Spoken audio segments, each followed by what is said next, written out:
열왕기상 18장 32에서 40절 읽겠습니다. 그가 여호와 이름을 의지하여 그 돌로 제단을 쌓고 제단을 돌아가며 곡식종자 두세 알을 둘 만한 도락을 만들고 또 나무를 버리고 송아지의 각을 떠서 나무에 넣고 이르되 동네 쇠물을 채우다가 번제물과 나무 위에 부으라 하고 또 이르되 다시 그리하라 하여 다시 그리하니 또 이르되 세 번째 그리하라 하여 세 번째로 그리하니 물이 제단으로 두루 흐르고 도랑에도 물이 가득 찼더라. 저녁 소재 드릴 때에 이르러 선지자 엘리야가 나아가 말하되 아브라함과 이삭과 이스라엘 하나님 여호와여 주께서 이스라엘 중에서 하나님이신 것과 내가 주의 종인 것과 내가 주의 말씀대로 이 모든 일 행하는 것을 알게 하옵소서. 여호와여 내게 응답하옵소서. 내게 응답하옵소서. 이 백성에게 주 여호와는 하나님이신 것과 주는 그들의 마음을 되돌이키심을 알게 하옵소서 하며 이에 여호와의 불이 내려서 번제물과 나무와 돌과 흙을 태우고 또 도랑의 물을 핥은지라 모든 백성이 보고 엎드려 말하되 여호와 그는 하나님이시로다. 여호와 그는 하나님이시로다 하니 엘리야가 그들에게 이르되 바알의 선지자를 잡되 그들 중에서 하나도 도망하지 못하게 하라 하며 곧 잡은지라 엘리야가 그들을 기손 시내로 내려다가 거기서 죽이니라. 아멘.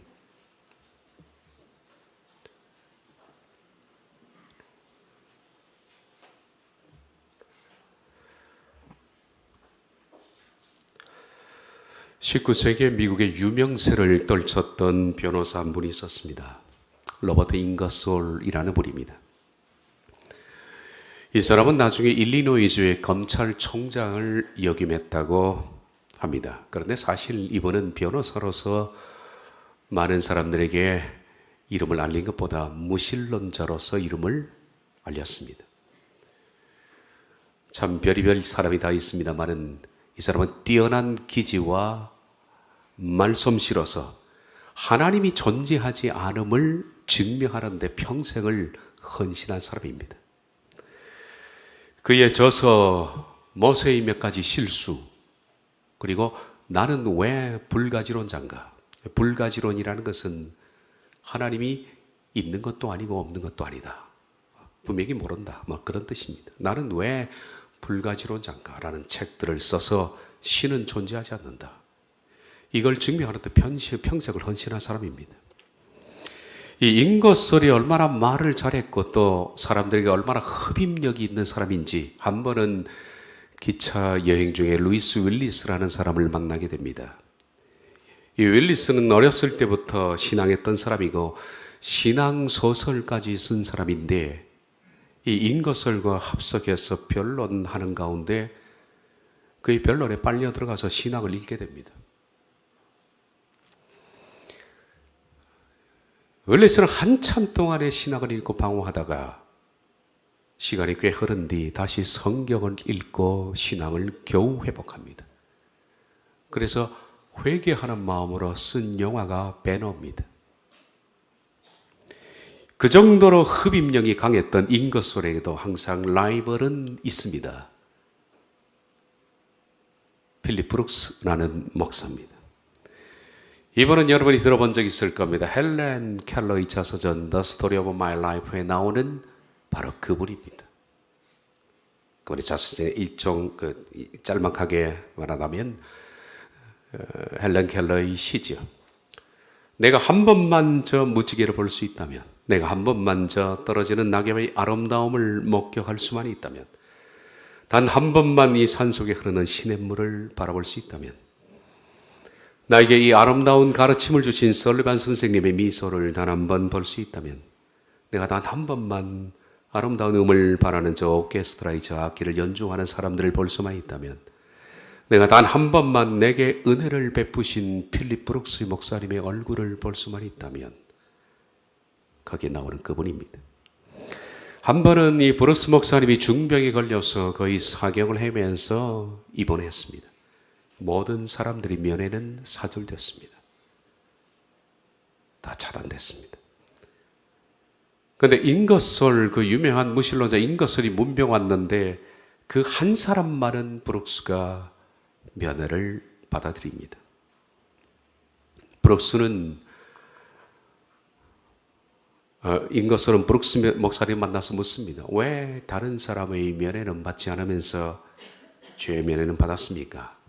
그때 브룩스 목사님이 그렇게 말합니다. 다른 사람들은 잘 모르겠습니다만은 당신은 내가 천국에서 분명히 못 볼 사람이어서 마지막 작별 인사차 한번 뵙고자 한 겁니다. 뭐 그런 사람입니다.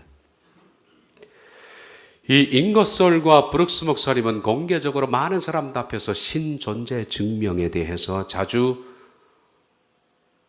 논쟁을 했습니다. 그 논쟁 가운데 유명한 논쟁 하나가 많은 사람들 보는 가운데 청중 앞에서 인거솔이 말했습니다. 여러분, 내가 지금 하나님이 없다는 것을 여러분 안에 10분 동안 증명을 해보이겠습니다. 그리고 하늘을 떼고 온갖 별별 하나님께 욕지거리를 다해 들을 수 없는 온갖 욕을 당합니다. 그리고서 만약 하나님이 존재한다면 내가 이렇게 욕을 했으니 내게 무슨 벼락을 내리든지 아니면 무슨 일이 벌어질 겁니다. 자, 지금부터 10분을 재겠는데 10분 동안 아무 일이 없으면 신은 없는 겁니다. 그리고 10분이 지나자 인거스는 의기양양하게 사람들에게 선언했습니다. 봐라, 신이 있다면 이런 욕을 먹고 가만히 있겠는가? 그러므로 신은 없다. 이 광경을 묵묵히 지켜보던 브룩스 목사님은 청중들 앞에 서서 이런 말을 했습니다. 인거스는 지금 하나님이 없다는 것을 증명해 보인 것이 아니라 하나님이 얼마나 자비한 분인가 하는 것을 증명해 보인 뿐입니다. 청중들은 기립박수를 보냈다는 유명한 일설이 있죠. 세상에서 가장 멋진 신존재 증명, 갈멜산 전투입니다. 850대 1의 전투. 엘리야 한 사람과 바알과 아스라의 선지자 850명이 갈멜산에서 청중들 앞에서 보여준 신존재 증명. 어떤 신이 참신인가? 그 증명은 역사상 가장 위대한 신존재 증명입니다.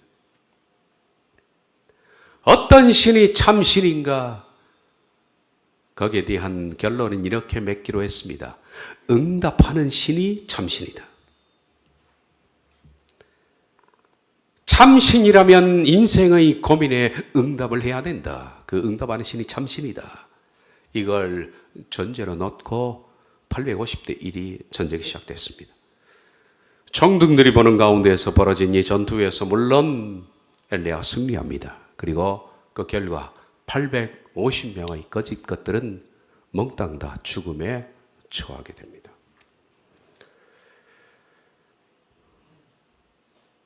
열왕기상 18장 39, 40절 모든 백성이 보고 엎드려 말하되 여호와께는 하나님이시로다. 여호와께는 하나님이시로다 하니 엘리야가 그들에게 이르되 바알의 선지자를 답되 그들 중 하나도 도망하지 못하게 하라 하며 곧 잡은지라. 엘리야가 그들을 기손 시내로 내려다가 거기서 죽이니라. 역사상 가장 멋있는 신존재 증명의 혈투라고 제가 말했습니다. 이제 우리들은 수천 년 전의 그 역사의 현장으로 한번 들어가서 이 광경을 그 청중 중에 한 사람으로서 보고자 합니다. 엘리야는 신존재 증명을 위해서 이러한 제안을 합니다. 그가 내세운 전제는 말씀드린 것처럼 참신이라면 응답해야 된다라는 겁니다. 참신이라면 그 신이 살아계신 신이라면 인생의 문제에 응답해야 한다. 그 신이 진짜 신이고 그 신이 참신이다. 이런 전제를 제안했습니다. 18장 22절 이하입니다. 엘리야가 백성이 이르되 여호와의 선지자는 나만 홀로 남았으나 바알의 선지자는 450명이로다. 그런즉 송아지 둘을 우리에게 가져오게 하고 그들은 송아지 한 마리를 택하여 각을 떠서 나무 위에 넣고 불은 붙이지 말며 나도 송아지 한 마리를 잡아 나무에 넣고 불은 붙이지 않고 너희는 너희 신의 이름을 부르라. 나는 여호와의 이름을 부르리니 이에 불로 응답하는 신 그가 하나님이니라. 백성이 다 대답하되 그 말이 옳도다 아니라. 지금 가뭄입니다. 그러면 비로 응답하는 신 해야만 더 낫습니다. 그런데 왜 불을 언급했을까요? 그것은 이 신존재 증명의 혈투의 현장으로 바알과 아세라 선지자들을 끌어들이기 위한 엘리야의 제안입니다. 왜냐하면 불이라면 이들이 자신이 있거든요. 다시 말하면 엘리야가 자신 있는 과목을 출제한 겁니다. 바알과 선지자는 불에 대해서 자신이 있었습니다. 왜냐하면 바알은 그 당시 천둥과 번개를 주관하는 신이었거든요. 그래서 하늘에서 천둥이 치고 번쩍번쩍한 불빛이 보이면 바알이 주장한다. 바알은 농경의 신입니다. 그러니 자연히 천둥과 번개를 주관합니다. 번개가 내리쳐서 나무를 태우고 불을 붙이면 바알이 그랬다라고 생각하는 겁니다. 그만큼 그들은 불에 있어서 자신이 있었습니다. 따라서 엘리야는 이 전투에 그들을 끌어들이기 위해서 물보다 불을 택한 겁니다. 따라서 바알과 아세라 선지자는 너무나 자신 있는 과목을 출제받았기 때문에 좋다라고 그 전투에 수락을 한 겁니다. 먼저 하늘에서 불이 내려오기를 빈 것은 바알과 아세라 선지자들입니다. 자신이 있었기 때문입니다. 그들은 빌기 시작했습니다. 26절부터 그들이 받은 송아지를 가져다가 잡고 아침부터 낮까지 바알의 이름을 불러 이르되 바알이여 우리에게 응답하소서 하나 아무 소리도 없고 아무 응답하는 자도 없으므로 그들이 그 쌓은 제단 주위에서 뛰놀더라. 정오에 이르러는 엘리야가 그들을 조롱하여 이르되 큰 소리로 부르라. 그는 신인즉 묵상하고 있는지 혹은 그가 잠깐 나갔는지 혹은 그가 길을 행하는지 혹은 그가 잠이 들어서 깨워야 할 것인지 하며 이에 그들이 큰 소리로 부르고 그들의 규례를 따라 피가 흐르기까지 칼과 창으로 그들의 몸을 상하게 하더라. 아침부터 낮까지 그들이 부른 것은 바알이여 응답하소서. 이 짧은 한마디를 아침부터 정오까지 계속 반복해서 되풀이한 겁니다. 바알이여 응답하소서, 바알이여 응답하소서. 무의미한 짓거림입니다. 계속 반복해서 이 소리만 몇 시간을 불러댔는데 바알은 아무 응답이 없습니다. 그러자 그들은 점점 미치기 시작해서 이제는 뛰놀기 시작했다. 뛰놀기 시작했다는 말은 미친 듯이 뛰어다녔다라는 뜻입니다. 고대 우상들의 제2종교에서는 형태를 보면 제단 위나 제단 옆을 뛰고 뒹굴고 이상한 몸짓을 하고 기어다니고 난리법석입니다. 이상한 소리를 내면서 기기도 하고 뒹굴기도 하고 제단 위를 뛰어다니고 그것은 일종의 이성을 마비시켜야만 접신이 된다는 고대 제2종교의 한 형태입니다. 우리는 바른 이성으로 하나님께 말씀을 통해서 나가는데 이 이상한 집단들은 그렇게 합니다. 이성을 마비시켜야만 접신이 된다라고 생각합니다. 그래서 제단 곁을 막 뛰어다니면서 미친 듯이 이상한 소리를 짓거리대고 뒹굴고 기고 난립니다. 지금도 신사도 계율에서는 그런 제2형태가 그대로 들어와 있죠. 그래서 방언 기도를 하면서 이상한 몸짓을 하고 뒹굴고 은혜 받기 위해서 뛰고 구르고 하는 그런 형태가 다 그런 형태에서 온 것입니다. 그걸 옆에서 보고 있던 엘리야가 기가 찬 듯 오랜 시간이 지난 뒤 엘리야가 몇 마디를 중얼거렸는데 이 말 때문에 그들은 더욱 자극이 된 겁니다. 큰 소리로 불러봐라. 혹시 묵상하고 있는지, 묵상이라는 말은 정확하게 화장실 갔는지라는 뜻입니다. 너희들 신이 화장실 갔는지 모르잖아. 혹은 잠깐 외출했는지도 모르지. 어느 길을 가는지, 혹은 잠들었을까? 좀 더 크게 소리 질러서 깨워봐라. 그랬더니 그 말을 듣고 이들이 다 미쳐버린 겁니다. 반나절 동안 발이여 응답하소서 그것을 질러대고 몸을 비틀고 뛰고 울렀지만 아무도 대답하는 적 없죠. 이제는 더욱 과격한 행동을 시작하는데 그것은 자기를 자해하기 시작했다. 온몸을 칼과 창으로 찔러대서 피를 내기 시작했습니다. 접신 형태의 하나죠. 850명이 갈멜산을 가보면 알겠습니다만은 조그맣습니다. 뒷동산 같아요. 말씀드린 것처럼 1000명 이상의 사람들이 꽉 차 있는데 850명의 사람들이 온 몸을 칼과 창으로 찔러내서 피 범벅이 되어서 거기서 미친 듯이 중얼대고 뛰어다니는 그 모습을 상상만 해도 그것은 광란의 현장입니다. 광란의 현장이에요. 이런 퍼포먼스도 없습니다. 그러나 그 신은 응답하지 않았습니다. 나의 현실에 응답하지 않는 신, 불러도 대답이 없는 신, 그것은 존재하는 신이 아니라 허상일 뿐입니다.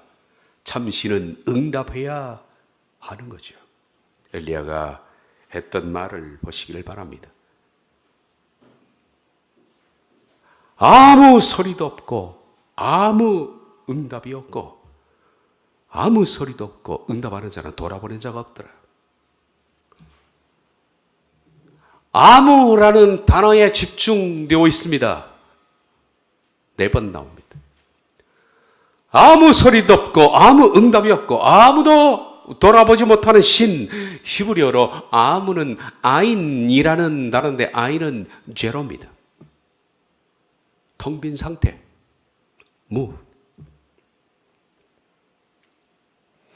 존재하는 줄 알고 열심히 빌고 빌었지만은 결국 가서 보니까 제로 상태, 아무것도 없는 텅 빈 상태의 신, 허상입니다. 그들의 신은 허상이었습니다. 지금도 허상을 좇는 사람이 많이 있습니다. 나의 삶에 응답하지 않는 신이 무슨 신입니까? 지금도 갈멜산에 이 사람들처럼 허상을 좇는 사람들이 많이 있습니다.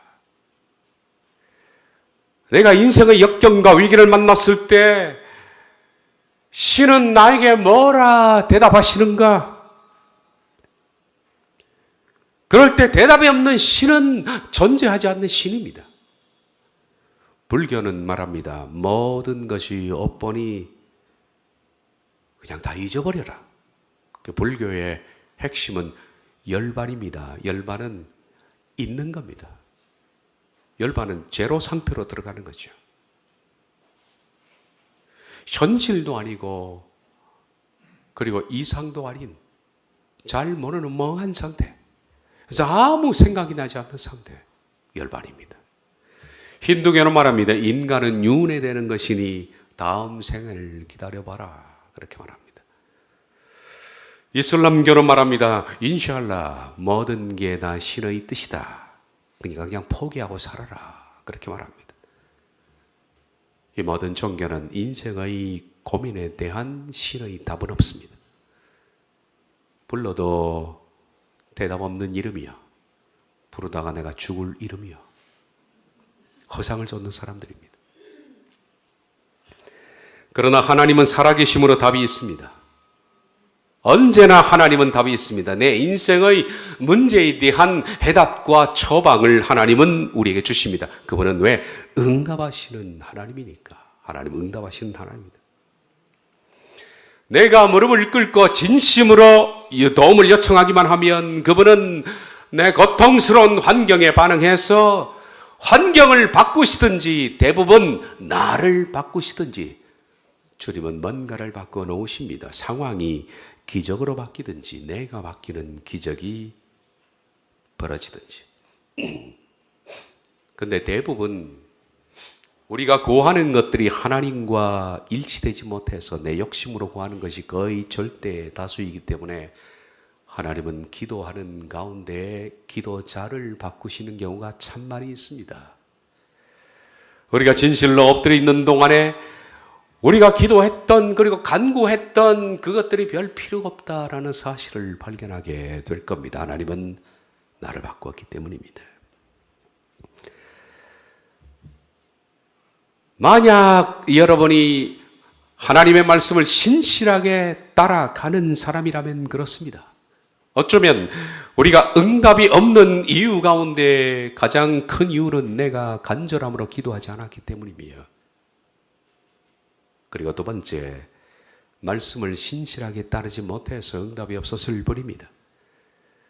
우리가 기도에 대한 열정, 다음 시간에 보겠습니다마는 엘리야를 통해서 그렇게 기도하는 열정을 상실했기 때문에, 혹은 우리가 말씀에 신실하지 못해서 말씀을 따라가서 준행하는 사람이 아니었기 때문에, 회개와 거룩함의 열매를 맺지 못했기 때문에 그 성품의 열매가 맺어지지 않는 상태에서의 기도는 어떤 의미에서 하나님이 응답하지 않는 것이 기도의 응답일 뿐입니다.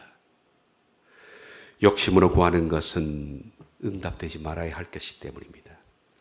그런데 하나님은 어쨌든 응답하지 않을 데가 없습니다. 욕심으로 구했다면 하나님이 그 욕심을 바꿔 놓으실 것이고,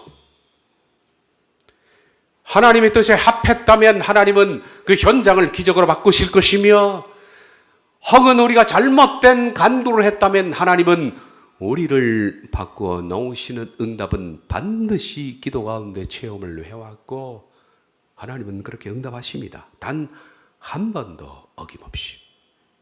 여러분이 기도했다면 어김없이 응답을 주실 겁니다.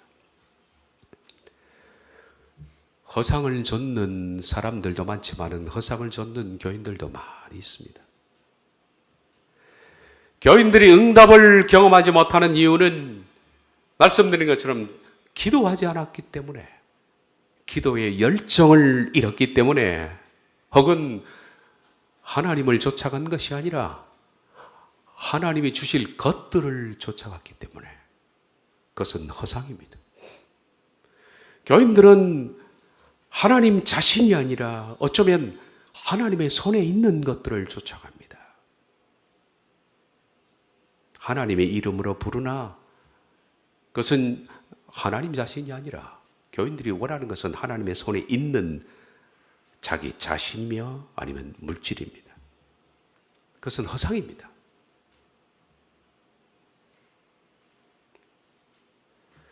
미국의 유명한 배우 알 파치노가 이런 말을 했습니다. 현대인의 우상은 세 가지다. Money, Sex, Power. 신학자 리처드 포스트가 알 파치노의 글을 인용해서 순서만 하나 바꿔놨습니다. Money, Power, Sex. 한때 베스트셀러가 됐습니다. 지금도 두란노 서원 출판사에 가면 책이 있습니다. Money, Sex, Power. 리처드 포스트는 그 책에서 말하기를 돈은 인생 성공의 잣대다. 그러니까 다른 사람에 비해서 성공했다는 소리를 듣는 거, 그게 money를 쫓는 이유입니다. 섹스라는 것은 쾌락을 통칭하는 겁니다. 인생은 쾌락을 추구한다. 그것이 무엇이든 간에, 육체이든 아니면 정서이든 예술이든 간에 쾌락을 추구하는 것.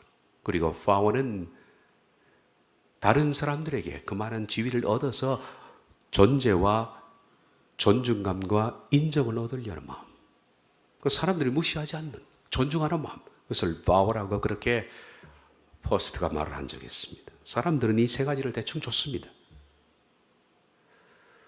돈과 쾌락과 인정과 존중, 이게 무너지면 사람은 못 견뎌 한다는 겁니다. 교인들의 신도 다를 게 있을까? 교인들이 밤낮 구하는 신도 사실은 이것입니다. 기도 하나님의 목적이 아닙니다.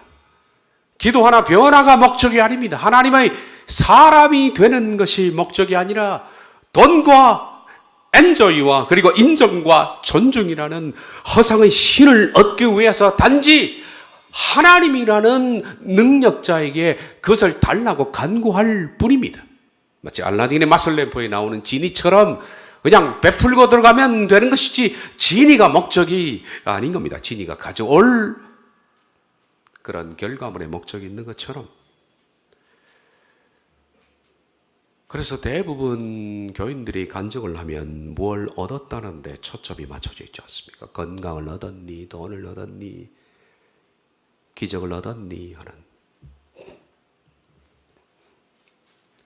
허상을 좇는 사람입니다. 평생 쫓아가는 이 허상들은 내가 위기에 처했을 때 응답하지 않습니다. 신기루처럼 거기 있으면 내가 안정감을, 존중감을 혹은 쾌락을, 인생의 의미를 찾을 것 같아서 평생 추적하고 신께 달라고 기도하며 따라가 봤지만은 막상 그 자리에 도착을 해보니까 허상이었습니다. 신기루였습니다. 연기처럼 사라지고 아무것도 남지 않는, 안정감을 줄 것 같았지만은 그것이 결코 필요가 없는, 그것이 바로 허상입니다. 내 친구 목사님이 노인대학을 오래 하셨습니다. 노인대학 오래 한 목사님이어서 제가 귀담아 들은 적이 있는데, 나이가 78세쯤 되니까 그 뒤로는 여행을 갈 수가 있나? 맛있는 음식을 먹을 수가 있나? 돈이 별 의미가 없더랍니다. 돈이. 그래도 돈이 의미가 있다 한 것이 걸어 다니고 여행 가고 할 때입니다. 근데 인생의 노년이 진짜 황혼이 되니까 이런 것들이 돈이 있어도 쓸 수도 없고 쓸 줄도 모르고 허상입니다. 그 허상이었다는 사실은 조금 있으면 아마 발견하게 될 겁니다.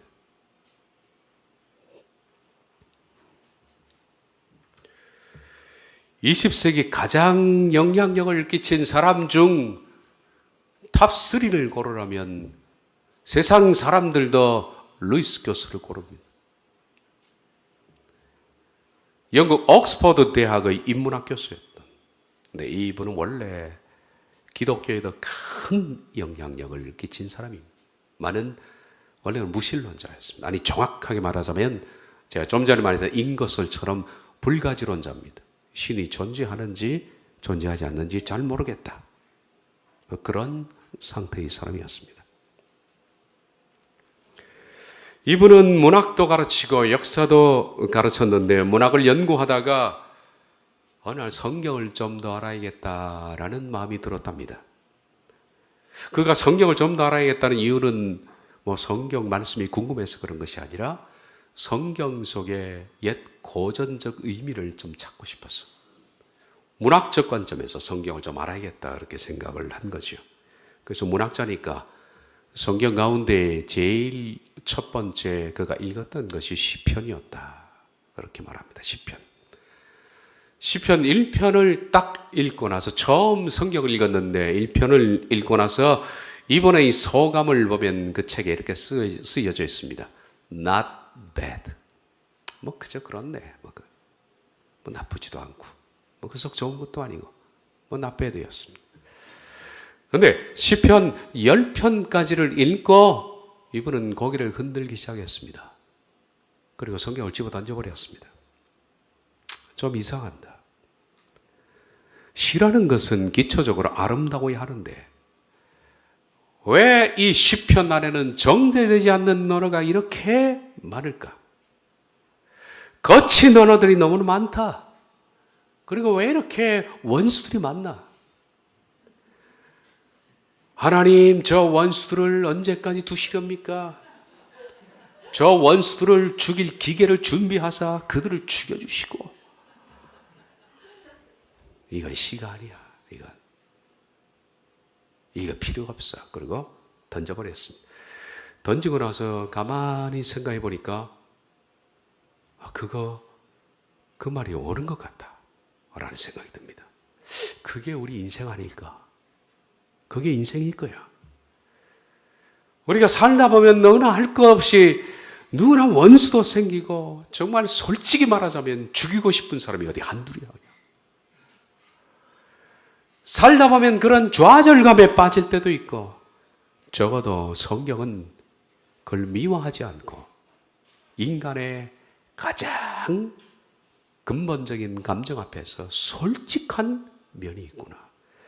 인간의 감정을 있는 그대로 솔직하게 투명하게 내어놓은 성경, 여기는 뭔가 진실이 있을 것 같다. 그러고서 다시 던진 성경을 붙들고 읽기 시작했는데 읽다가 유명한 그리스도인이 된 겁니다.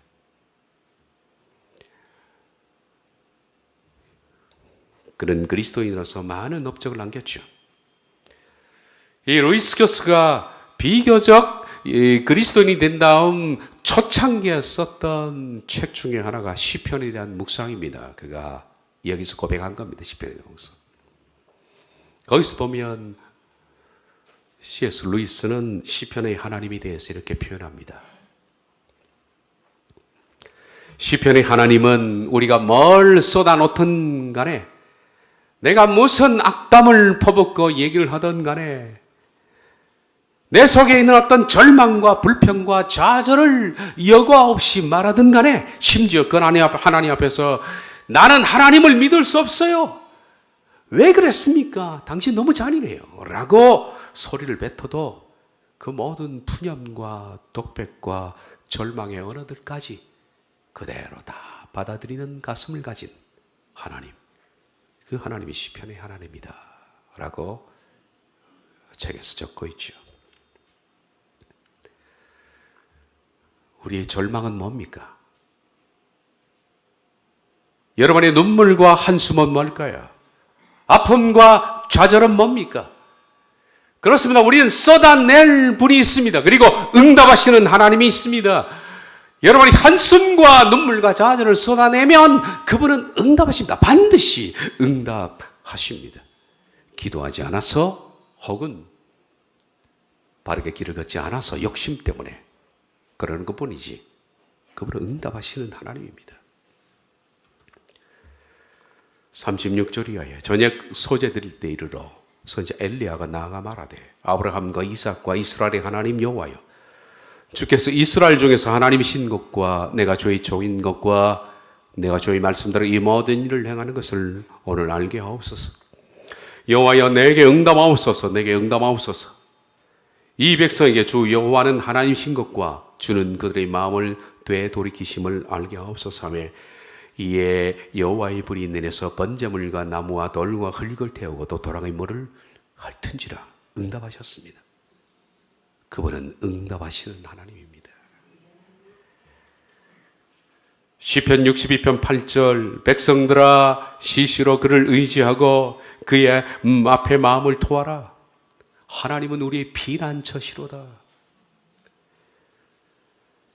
우리가 다음 시간에 엘리야가 어떻게 기도했는가 하는 엘리야를 통해서 기도의 길라잡이를 배우겠습니다마는 시시로 의지하고 마음을 토할 수만 있다면 하나님은 반드시 여러분의 피난처가 되십니다. 예 없이 그분은 응답하시는 하나님이기 때문입니다.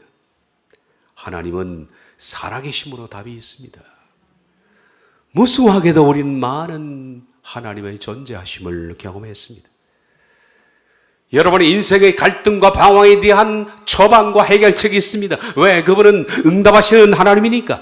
내가 무릎을 꿇고 진심으로 마음을 토설하기만 하면 그분은 내가 처한 고통에 대한 환경을 바꾸시든지 아니면 기도하는 사람을 바꾸시든지 기적을 베푸시든지 아니면 내가 바뀌는 기적을 일으키시든지 조건은 있다고 그랬습니다. 그 조건은 내가 열정적으로 그분을 의지해서 기도하느냐, 또 하나 내가 신실하게 말씀을 줬는가. 나는 허상을 좇는 것이 아니라 하나님의 손에 있는 것을 좇는 것이 아니라 정말 하나님 자신이 필요한 사람인가? 그는 응답받을 자격이 충분히 있는 겁니다. 나는 정말 하나님의 손에 있는 것들이 아니라 하나님 자신이 필요하고, 두 번째, 내가 열정을 다해서 기도한다면 여러분은 응답 못 받을 일이 하나도 없는 겁니다. 반드시 그분은 응답하시는 하나님입니다. 모든 상황 속에서 응답하십니다. 한 번도 어김없이. 만약 여러분이 말씀을 쫓아가는 사람이라면 여러분 이제 말하십시오. 절망을 말하고 여러분의 좌절을 솔직하게 털어놓으십시오. 갈등을 말하고 내 속에 있는 상처를 정확하게 하나님께 말씀드리십시오. 숨길 필요가 없습니다. 어떤 아름다운 언어로 미워할 필요도 없습니다. 있는 그대로. 죽이고 싶으면 죽이고 싶다고. 성경에는 시편 가운데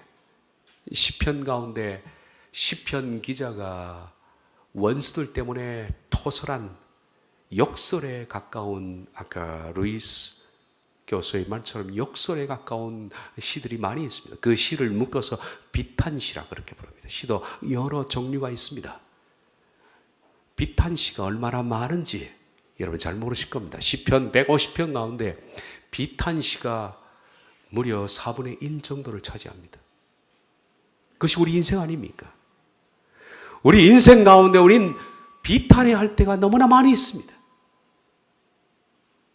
일이 꼬이고, 그리고 억울한 일을 당하고 모함을 당하고 분통이 터지나 그것을 감히 하나님 앞에서 사람들에게 표현하지 못하고 마음속으로 벙어리처럼 그냥 집어삼키고 울어야 할 때가 살아가면서 한두 번이 아닙니다.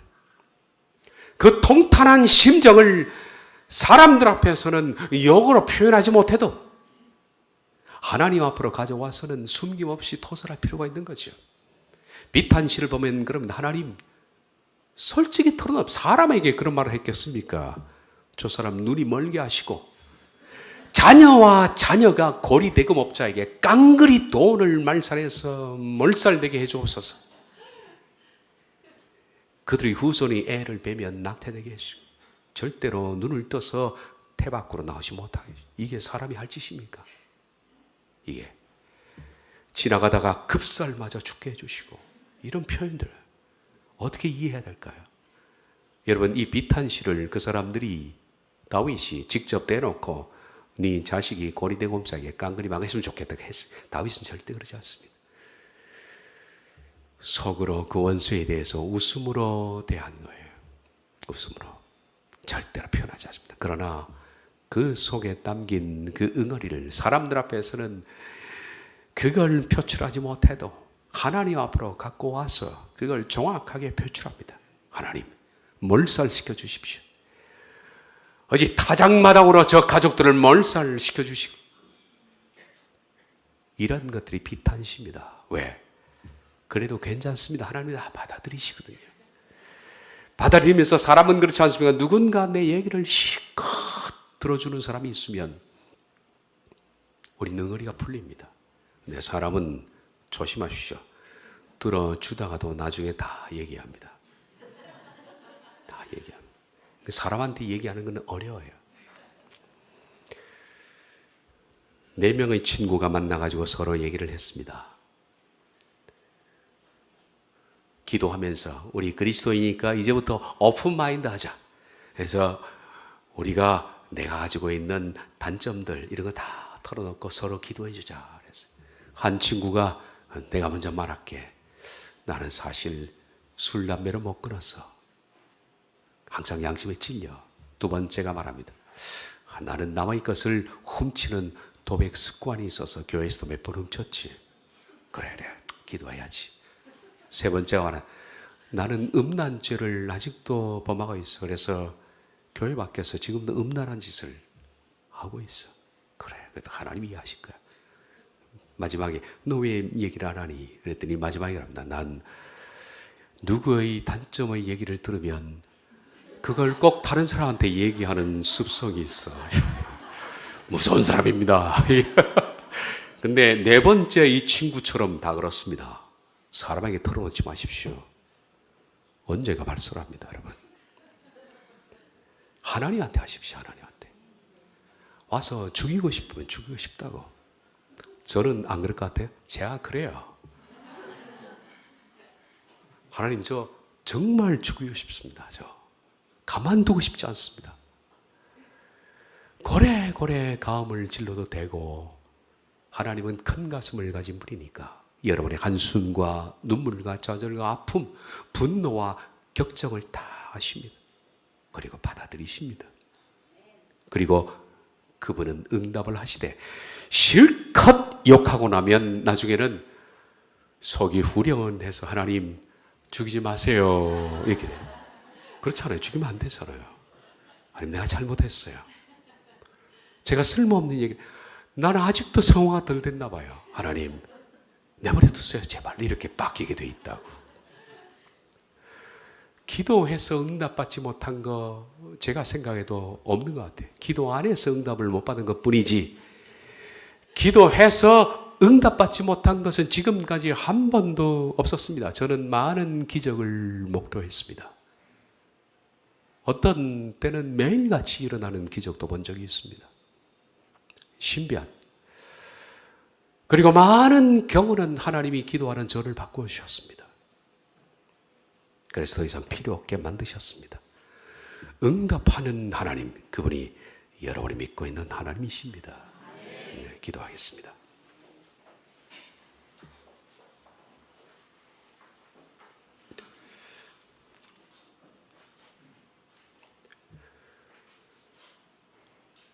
불러 응답하는 하나님, 하나님은 하나님이십니다. 오늘도 삶의 각종 문제에 응답하시고 고민과 좌절과 분노에 대답하시는 하나님, 우리가 믿는 전능자 그 하나님, 백성들아 시시로 그에게 고하고 그 마음을 토설할지어다.